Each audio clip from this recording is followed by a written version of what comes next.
கிருஷ்ணகிரியில் நடைபெற்ற திமுக வாக்குச்சாவடி முகவர்கள் கூட்டத்தின் போது வருகின்ற சட்டமன்ற தேர்தலில் 200 சட்டமன்ற தொகுதிகளில் வெற்றி பெற வாக்குச்சாவடி முகவர்கள் சிறப்பாக களப்பணிகளில் ஈடுபட வேண்டும் என தேர்தல் பொறுப்பாளர் தேவகுமார் வலியுறுத்தினார்.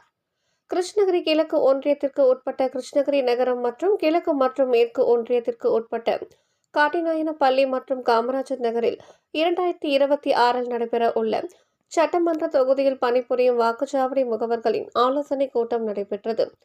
கிருஷ்ணகிரி நகர செயலாளர் நவாப், ஒன்றிய செயலாளர்களான கோவிந்தன், தனசேகரன் ஆகியோர் தலைமையில் நடைபெற்ற இந்த கூட்டத்திற்கு மாவட்ட அவைத்தலைவர் நாகராஜ், மாவட்ட பொருளாளர் கதிரவன், மாவட்ட துணை செயலாளர் கோவிந்தசாமி, சாவித்ரி, கடலரசு மூர்த்தி, பொதுக்குழு உறுப்பினர் அஸ்லாம் ஆகியோர் முன்னிலை வகித்தனர்.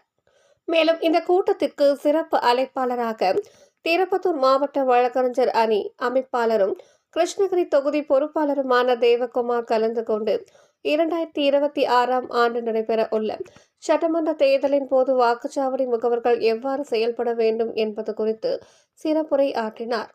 மேலும் தனது சிறப்புரையின் போது தமிழக முதல்வர் மு.க.ஸ்டாலின் அவர்களின் ஆணைக்கு ஏற்ப நாம் எல்லோரும் சிறப்பாக செயல்பட்டு 200 தொகுதிகளில் வெற்றி பெற வாக்குச்சாவடி முகவர்களாகிய நீங்கள் சிறப்பாக செயல்பட வேண்டும். இதற்கான பணிகளில் இப்போது இருந்து செயல்பட்டால் 2026 மீண்டும் கழக தளபதி மு.க.ஸ்டாலின் முதல்வராகுவார் என்பது உறுதி. ஆகையால் வாக்குச்சாவடி முகவர்கள் தன்னலம் கருதாமல் கழகத்திற்காக உண்மையாக செயல்பட்டு வெற்றி வாகைச்சூட உங்களுடைய செயல்பாடும் மிகவும் அவசியம் என்று குறிப்பிட்டார். அப்போது திமுக நிர்வாகிகளான ஷபீர் அகமது, ஆனந்தன், வள்ளி மற்றும் ஊராட்சி மன்ற தலைவர்களான ராஜா, வெங்கடேசன் உள்ளிட்ட ஏராளமானவர்கள் கலந்து கொண்டனர்.